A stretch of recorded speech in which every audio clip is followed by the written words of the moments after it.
ఆయన తపస్సు చేసిన పవిత్ర స్థలం. మహూర్ ఇది మహారాష్ట్ర దత్తాత్రేయుని జన్మస్థలం. పిఠాపురం ఇది ఆంధ్రప్రదేశ్లో ఉంది. దత్తాత్రేయుని యొక్క శక్తిపీఠం. మరి దత్తాత్రేయ ఆరాధన విషయానికి వస్తే ఉపవాసన విధానాన్ని తెలుసుకుందాం. దత్తాత్రేయ మంత్రం ఓం ద్రాం దత్తాత్రేయ నమః. దత్తగాయత్రి మంత్రం ఓం దిగంబరాయ విద్మహే యోగేశ్వరాయ ధీమహి తన్నో దత్త ప్రచోదయాత్.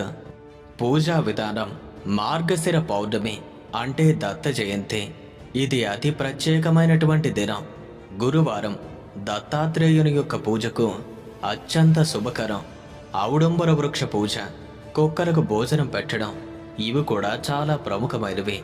మరి దత్త స్తోత్రాల విషయానికి వస్తే దత్తాత్రేయ స్తోత్రం శక్తివంతమైనది.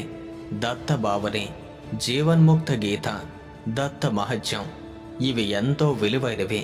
వీటిని పఠించడం అపారమైన ఫలితాలను ఇస్తుంది. దత్తాత్రేయుడి బోధనల సారాంశం విషయానికి వస్తే జీవన తత్వాలు, ప్రకృతి నుండి నేర్చుకోవటం, ప్రతి వస్తువు కూడా గురువు కాగలదు, నిర్లిప్తత, ఆసక్తి లేకుండా జీవించడం, సహనం, భూమి వంటి సహనశీలం, సరళత, చిన్నారి వంటి నిర్భయత, ఆత్మ సాక్షాత్కారం అదే అంతిమ లక్ష్యం. యోగ మార్గం దత్తాత్రేయుడు భక్తి, జ్ఞాన, కర్మ మార్గాల సమన్వయాన్ని బోధించారు. ఆయన ప్రకారం భక్తి అనేది హృదయాన్ని శుద్ధి చేస్తుంది. జ్ఞానం మన బుద్ధిని ప్రకాశింపజేస్తుంది. నిష్కామకర్త చిత్తాన్ని స్వచ్ఛం చేస్తుంది. ఈ దత్తాత్రేయుడు కేవలం ఒక దేవత మాత్రమే కాదు, జీవన మార్గదర్శి. ఆయన త్రిమూర్తుల సంయుక్త శక్తిని ప్రతిబింబిస్తారు. బ్రహ్మ యొక్క సృజనాత్మకత, విష్ణువు యొక్క పాలనా శక్తి, శివుని యొక్క సంహార శక్తి ఈ మూడు ఈ దత్తాత్రేయులలో ఒకటై ఉన్నాయి.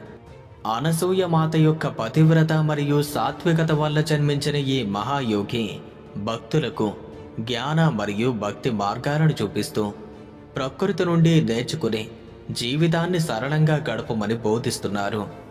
గురు బ్రహ్మ గురు విష్ణు గురుదేవో మహేశ్వర గురు సాక్షాత్ పరబ్రహ్మ తస్మై శ్రీ గురవే నమః. ఈ దత్తాత్రేయుడు అన్ని గురువులకు మూల గురువు. ఆయనను స్మరించడం, ఆయన బోధనలను అనుసరించడం వల్ల మానసిక శాంతి, ఆధ్యాత్మిక పురోగతి లభిస్తాయి.